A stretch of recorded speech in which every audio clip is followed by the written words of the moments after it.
सभी दोस्तों का बहुत बहुत स्वागत है। दोस्तों, आज के वीडियो में आपको दो महत्वपूर्ण ज्ञान प्राप्त होगा। पहला ज्ञान है भगवान महात्मा बुद्ध के उपदेश। उसके बाद जानेंगे स्वास्थ्य से संबंधित बहुत ही महत्वपूर्ण जानकारी। तो दोस्तों, चलिए पहले भगवान महात्मा बुद्ध के उपदेश को सुनते हैं एक कहानी के माध्यम से। किसी राजा ने एक युवक की बहादुरी पर खुश होकर उसे राज्य का सबसे बड़ा सम्मान देने की घोषणा की, मगर पता चला कि वह युवक इससे खुश नहीं है। राजा ने उसे बुलवाया और पूछा, युवक, तुम्हें क्या चाहिए? तुम जो भी चाहो मैं तुम्हें देने के लिए तैयार हूं। तुम्हारी बहादुरी और साहस इन पुरस्कारों से बहुत ऊपर है। इस पर उस युवक ने जवाब दिया, महाराज, क्षमा करें, मुझे मान सम्मान, पैसा और पद नहीं चाहिए। मैं तो सिर्फ मन की शांति चाहता हूं। राजा ने सुना तो वह बहुत मुश्किल में पड़ गया। उसने कहा, तुम बड़ी अजीब चीज मांग रहे हो। जो चीज मेरे पास ही नहीं है वह मैं तुम्हें कैसे दे सकता हूं? फिर सोच कर राजा बोला, हां, मैं एक महापुरुष को जानता हूं। शायद वह तुम्हें मन की शांति दे सकते हैं। राजा स्वयं उस युवक को लेकर महापुरुष के आश्रम में गया। वह महापुरुष कोई और नहीं, स्वयं भगवान महात्मा बुद्ध थे, जो अद्भुत रूप से शांत और प्रसन्न थे। राजा ने बुद्ध से प्रार्थना की कि वह युवक को मन की शांति प्रदान करें। राजा ने उन्हें यह भी सफाई दी कि युवक ने अपनी असाधारण बहादुरी के लिए वही पुरस्कार मांगा है, मगर मैं खुद ही शांत नहीं हूं, फिर भला उसे कैसे शांति दे सकता हूं? इसीलिए इसे आपके पास लेकर आया हूं। इस पर बुद्ध बोले, राजन, शांति ऐसी संपदा नहीं है जिसे कोई ले या दे सके। उसे तो स्वयं ही पाना है, उसे तो स्वयं ही प्राप्त किया जाता है। उसे ना तो कोई दूसरा दे सकता है और ना वह दूसरों से छीनी जा सकती है। शांति तो स्वयं ही पाई जा सकती है, उसे कोई और नहीं दे सकता है। यह सुनकर के राजा और वह युवक समझ गए शांति कैसे प्राप्त की जाएगी। उस युवक ने राजा और भगवान महात्मा बुद्ध को प्रणाम किया और कहा, भगवान, मैं समझ गया, शांति हमें मिल गई, शांति का मार्ग हमें मिल गया। और उसी दिन से वह युवक शांति ध्यान करने लगा और वह ध्यान में खो गया। दोस्तों, इस छोटी सी कहानी से आपको क्या प्रेरणा मिली, क्या सीख मिली, हमें कमेंट सेक्शन में जरूर बताइएगा। चलिए मित्रों, अब जानते हैं स्वास्थ्य से संबंधित आज की महत्वपूर्ण जानकारी। दोस्तों, आप जानते होंगे आज की जो जानकारी है दोस्तों, गले में जो बलगम जमा होता है, आप सुबह उठते हैं, देखते हैं कितने लोग खखार खखार के थूकते हैं। आप दिन में अक्सर आपके आसपास बहुत सारे लोग होंगे, आप देखते होंगे कि दोस्तों आपको खखार आती है, वो थूकते रहते हैं। अगर वो कहीं मीटिंग में बैठे हैं तो उस थूक को ले लेते हैं, जो नुकसान करता है। तो ये बलगम बनता क्यों है? कारण को जानना सबसे ज्यादा जरूरी है। जब तक आप कारण को नहीं जानेंगे दोस्तों, निवारण आसान नहीं होता है। हम तो यही सभी मित्रों से कहते हैं, हर एक वीडियो में कहते हैं, सबसे पहले दोस्तों कारण को खोजिए। आप कारण को खोज के उस कारण को हटा दीजिए, निवारण आसान हो जाएगा। दोस्तों, आपका शरीर इतना शक्तिशाली है, आपके शरीर में ऐसे ऐसे हार्मोन्स पाए जाते हैं जो कि सभी बीमारियों को ठीक करने की क्षमता रखते हैं। और बीमार ही ना हो, हम बीमार ही ना हो, वो क्यों नहीं, वो उपाय क्यों नहीं करते हैं? हम बीमार ही ना हो। जैसे दोस्तों, आपको कहीं जाना है, किसी दोस्त से मिलने जाना है, तो दोस्त से मिलने जाना है तो दोस्त से मिलने आप जा रहे हैं, उसके पीछे का पर्पस है या तो उसके यहाँ काफ़ी दिन से आप गए नहीं हैं, उसको आप देखना चाहते हैं, उसके हाल चाल लेना चाहते हैं, तो भी एक कारण निकल कर आया। या दोस्त के यहाँ कोई काम है, आप उसे पैसा देना चाहते हैं, पैसा लेना चाहते हैं, तो ये भी कोई काम है। तो आपके पास कारण है। अब इस कारण से आप जा रहे हैं, तब आपको बीच में जाने के, या तो आपको आपके पास खुद साधन हो, अपनी खुद की गाड़ी हो, उससे जाएंगे, या फिर घर से निकलेंगे सवारी के माध्यम से जाएंगे। तो बीच में बहुत सारी चीजों की जरूरत पड़ती है। उसी तरह से मेरे गले में जो कफ बन रहा है, कफ बनने का कारण है आपने कहीं ऐसी कुछ चीजें खाई हैं जो आपके शरीर का 3 दोष जो पाया जाता है, वात पित्त कफ, वो आपके शरीर में वो दोष गड़बड़ हो गया, वो दोष बढ़ गया। तो दोस्तों इसके पहले कारण जानना जरूरी है। कारण जानने के पहले आप ये जान लीजिए कि आपका शरीर कैसे वर्क करता है। दोस्तों हमारा शरीर 5 तत्वों से बना है, पृथ्वी, जल, अग्नि, वायु और आकाश। इन्हीं 5 तत्वों से पृथ्वी का भी निर्माण हुआ है। तो जब हमारे शरीर में किसी भी पोषक तत्व की कमी होती है, तो उससे संबंधित हमारे शरीर में रोग यानी बीमारियां उत्पन्न होती है। तो हमें अपने डाइट को मेंटेन करना चाहिए।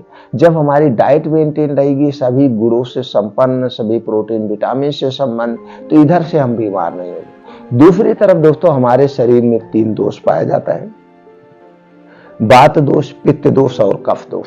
जब दोस्तों हमारे शरीर का वात दोष बढ़ जाता है तो 50 से 60% बीमारी होती है।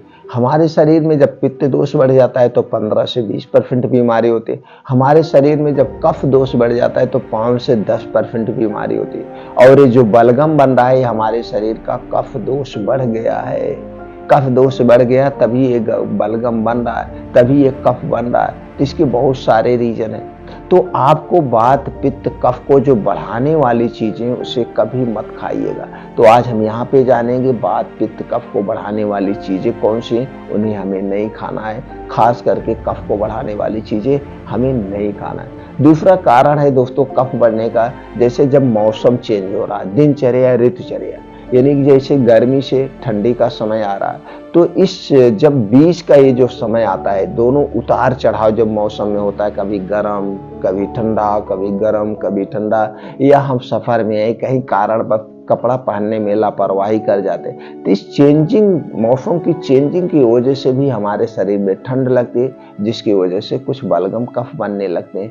ये तो अगर हम फिर ठीक हो जाता है, ये भी कारण होता है। और लेकिन जो सबसे बड़ा कारण है आपको वात पित्त कफ को बढ़ाने, उसे नहीं खाना है। क्या चीज है, जो भी जितनी भी ठंडी चीजें हैं, जितनी भी ठंडी चीजें हैं, जैसे ठंडा पानी, कोल्ड ड्रिंक्स, अल्कोहल, आइसक्रीम, ये जितनी भी ठंडे फ्रिज में रखा हुआ कोई खाना या कोई सामान, हमें फ्रिज में कुछ भी नहीं रखना है। तो जितनी भी ठंडी चीजें हैं, सारी चीजें आपके शरीर में कफ को बढ़ाती हैं, तो ठंडी चीज हमें नहीं लेना है। उसका भी रीजन है दोस्तों, हमारे शरीर का तापमान 37 डिग्री सेल्सियस होता है। जब हम कोई भी ठंडी चीज खाते हैं तो ये हमारे शरीर में, आप देखिए जिस दिन आप ठंडी चीजें पिए, कोल्ड ड्रिंक्स पी लीजिए, आप ठंडा पी लीजिए, या ठंडा पानी फ्रिज का रखा हुआ बहुत पी लीजिए, तो आप देखेंगे उस समय आपको कफ उस दिन ज्यादा बने, खिखार बहुत ज्यादा है। और दूसरे दिन आप प्रैक्टिकल करके देखिए, दूसरे दिन रूम टेम्परेचर का पानी पीजिए, यानी जितना आपके शरीर का तापमान है, हल्का गुनगुना पानी पीजिए। उस दिन आप देखिए, दोनों दिन आप खुद बैठ के देखिए, एक दिन आप ठंडे पानी का प्रयोग करिए और अगले दिन आप पूरा दिन गुनगुने पानी का प्रयोग करिए। दोनों में आप देखिए कितना डिफरेंट। जिस दिन आपने ठंडा पानी पिया उस दिन आपको भूख भी कम लगेगी, और दोस्तों आपको खखार बार बार आएगी, आपको गैस एसिडिटी भी बन सकती है कुछ खाने पीने से।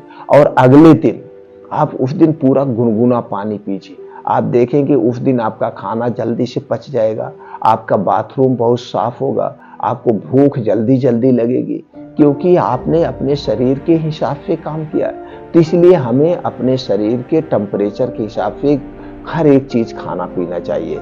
तो आप ठंडी भी चीज कोई नहीं लीजिए, और खास करके सूर्य डूबने के बाद, दिन बैठने के बाद हमें कुछ भी ठंडी चीज नहीं लेना, इस बात को ध्यान रखिए। और वात पित्त कफ तीनों को बढ़ाने वाली जो चीजें हैं उसे भी आप मत खाइए। चीनी से बनी हुई कोई चीज नहीं लेना है, मैदा से बनी हुई कोई चीज नहीं लेना है, मैदा रिफाइंड किया हुआ तेल और डालडा से बना हुआ कोई सामान नहीं ले रहा है। दोस्तों सेंधा नमक का प्रयोग करिए, वो सबसे बेस्ट होता है। सफेद नमक के स्थान सेंधा नमक का प्रयोग करिए।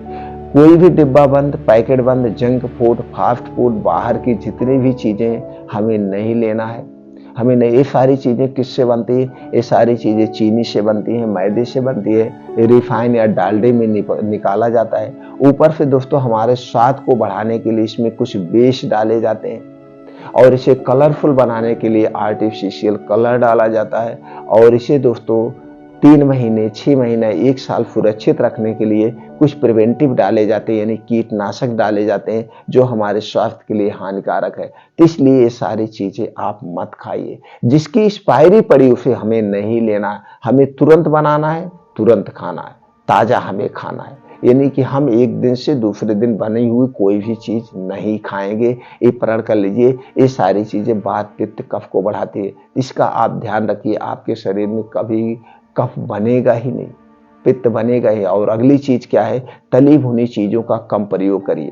आप देखते हैं जिस दिन आप तली भुनी चीजें खाते हैं उस दिन भी आपको खखार आती है, आपको कफ बनता है। तो तली भुनी चीजों का सेवन कम से कम करिए, कभी महीने में 1-2 बार करिए। और खास करके दोस्तों सूर्य डूबने के बाद हमें गरिष्ठ भोजन नहीं करना है। सूर्य डूबने के बाद हमें गरिष्ठ भोजन नहीं करना है। अगर आप सूर्य डूबने के बाद गरिष्ठ भोजन करेंगे, सुबह उठेंगे तो आपको खखार आएगी, कफ आएगा, क्योंकि आपका खाना ठीक से डाइजेस्ट ही नहीं है, पचा ही नहीं। क्यों? इसका भी पीछे रीजन है।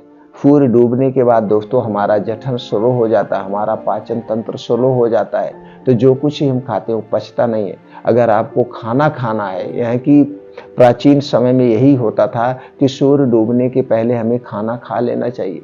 तो दोस्तों अगर आप सूर्य डूबने के बाद खाना खा रहे हैं तो एकदम हल्का खाइए, वो भी 7 से 8 बजे के बीच एकदम हल्का सा थोड़ा सा खाना खा लीजिए भूख मिटाने के लिए। और रात का खाना जब भी खाइए, रात के खाने और सोने में कम से कम 3 से 4 घंटे का डिफरेंट होना चाहिए। जो कुछ आपने खाया वो सही ढंग से पच जाए, डाइजेस्ट हो जाए। और लेटेस्ट आप 10 से बजे तक सोने का प्रयास करिए और सुबह आप मॉर्निंग में उठ जाइए। कुछ डेली योगा, प्राणायाम, मेडिटेशन करिए, ये सारी चीजें करिए। दोस्तों अपने खाने में ज्यादा से ज्यादा हमें सजीव वस्तुओं का सेवन करना है, नेचुरल चीजों का सेवन करना है। हमें तली भुनी चीजें बहुत कम मात्रा में खाना, तो आपको कभी भी कफ, एसिडिटी नहीं बनेगी।